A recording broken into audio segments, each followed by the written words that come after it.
Suportado naman ng Task Force Crusaders ang kampanya ng pamahalaan kontra iligal na droga. Dumalo po dito ang apo ni Pangulong Rodrigo Duterte sa isinagawang National Conference at Seminar kaugnay naman sa programang Kabataan, Iwas Droga. Sa nasabing grupo po yon. Kaya meron tayong reporting dyan mula kay Julius Disamburon.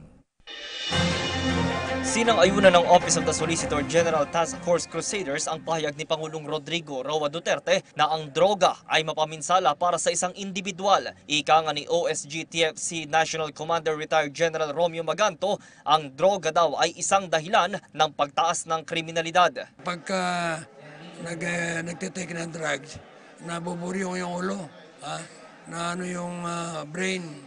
So, sometimes abnormal ng action ng isang tao.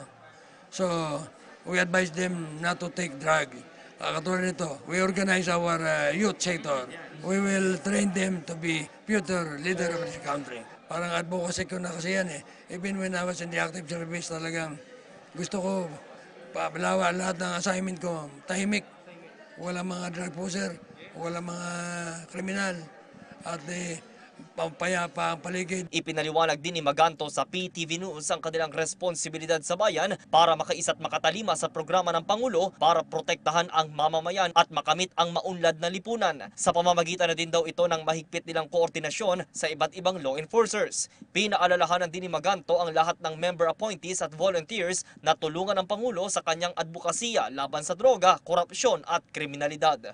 We are just gathering information, validating information, confirming information, and we send it to the proper agencies like the Philippine National Police, PDEA, the military, and the NBI. So sila mismo ang gumagawa ng action after validating our report. Marami na kaming naibibigyan na informasyon na talagang very positive ang operation ng PNP, ng PDEA sa NBI. Naging panauhing pandangal naman sa ikalawang National Conference and Seminars ang isa sa mga apo ni Pangulong Duterte na si Omar Vincent. Dito ay kinilala ni Omar Vincent ang programa ng task force tulad ng Kabataan, Iwas Droga o KID. I'm still in awe.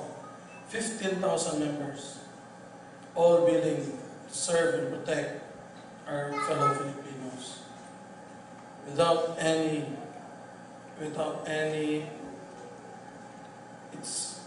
condition. Unconditional protection. We don't have many examples of people that are giving everything to better their country. They think that as being a Filipino, the country, they're entitled to many things. They're entitled to fair speech, they're missing the main question of what we are doing here. You should never ask what the country of the Philippines can do for you. But they should follow you. They should always ask themselves, what can I do for my country?